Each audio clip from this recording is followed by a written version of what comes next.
War Scrolls about the apocalypse? Or like they're more apocalyptic and Galatians is more about like teaching you lessons and stuff like that, but the War Scroll is like this is what's going to happen when the world ends. So it's not necessarily, you're not really learning anything about like how to treat people or how to act. You're just like hearing a story about what's possibly going to happen. Yeah, Dana. Also, when he says like it can inspire us and urge us to pursue the truth, fight oppression, and like all that stuff, you can relate to that and like kind of understand it. But like the War Scrolls, which you were saying, you can't really. I've never heard of that before, so I can't relate to it. I can't say, oh, I'll use that in my life today and to have my life better. Like, Okay, Anthony. Well, I would say Galatians is more important to people today because it's still used in the spiritual light and still in the Bible. The War Scroll isn't, right? Yeah, but I mean, still, that seems to go back to number one. You're not saying for us as scholars that has timeless value. You're saying there's people today who do still follow it, and that's why it's number one important to understand them. You have to understand a little bit about this text. How about the secret book of John? That wasn't about preparation for the apocalypse. Which one was that, the one where he like kills people? Nope, that's secret book of John is the one where Jesus has the conversation with John, the secret conversation about Yaltabaoth, who was the evil god that's identical to Yahweh. That could kind of be seen as the same thing, where it's like a story about what happened before people, and like how people were created. It's not necessarily teaching you, like it teaches you, about the light and that, but it's not teaching you lessons, like as in, Galatians, where it's saying like just have faith, and that's basically the overall message. That sort of is similar. But isn't it more? It's kind of for the most part telling, this is what happened before. This is why we're here. Like, yeah, you have a light, but No, the author of the secret book of John has an output. The output is, the output for Galatians is that you should just have faith, don't worry about the law. The output for secret book of John is stop following Yaltabaoth / Yahweh and instead seek the inner light within. That's the key to salvation. So I would say that they're pretty analogous. It is also very similar to which gospel? John. You guys remember me telling you before that there are hundreds and hundreds and hundreds of texts from the first century written by Christians, written by Jews, written by Romans and Greeks, religious texts that we have, but we don't study those anymore. We don't generally say that those have a timeless value, but it's commonly said that the ones in this book have a timeless value. I can see saying it as far as number one goes, like it's important because people still follow these, although they don't follow the secret gospel of John. But to say that the Bible also has a timeless value that the teachings of Zoroastrianism do not, how would you justify that? I could bring out a box full, I should have brought a box full of scriptures from other ancient religions. And then you'd have to ask, right, why do those not have a timeless value, but Ehrman says that the Bible does by contrast?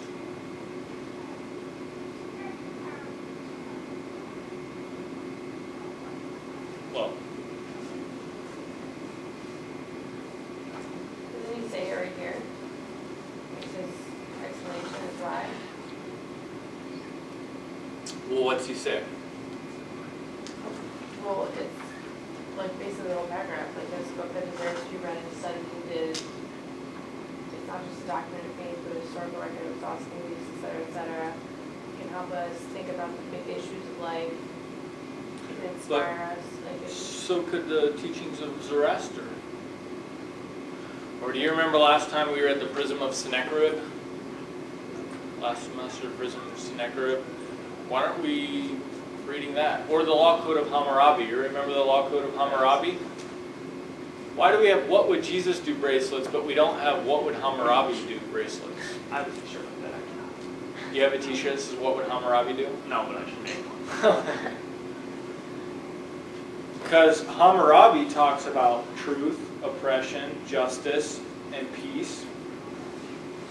Why do we uphold that book but not uphold the law code of Hammurabi?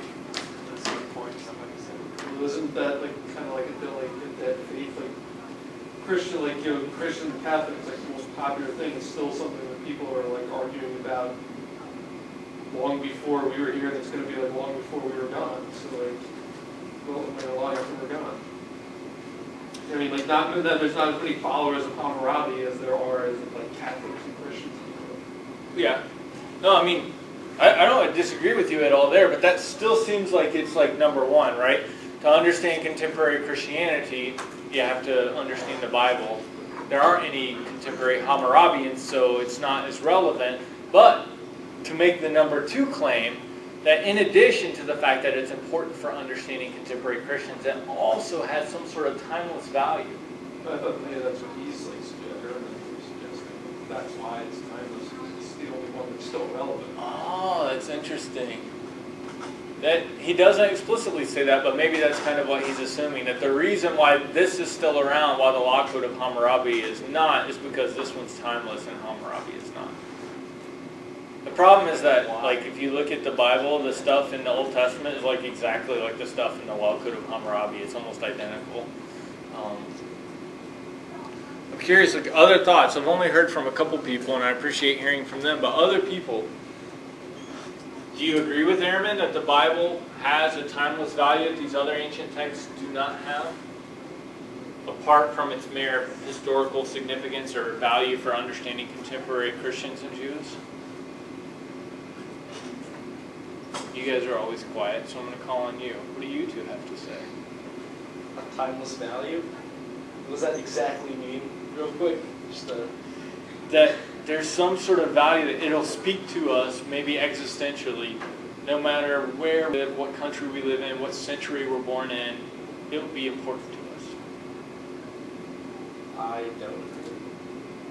I just So you just simply don't agree with I Ehrman. see. You're not persuaded by number two. You're persuaded by number one, like it's important historically speaking. Yeah. But I don't think it's a timeless value, no. Not for me personally, at least. So that would can't affect everyone. Right. Well, it would affect everyone insofar as if it's not of value to you, then it's not of value universally. You only have to have one person who it's not valuable to for it not to have universal value. That's what I'm saying. Like, I'm the one person there. Yeah. Right? One example can falsify a whole theory. Like if you have a theory that all crows are black, if you find a white crow, it disproves the whole theory. Right? If you say that this has value to anyone, everywhere, no matter of your time and place, and I find somebody who doesn't, then apparently it doesn't have that universal value. What do you think, Lauren? I don't know. I'm more with number one. Is anybody not persuaded by number one? That the Bible has a historical significance? Okay, so we're all agreed on one. It's number two that we're bickering about. What do you think about number two?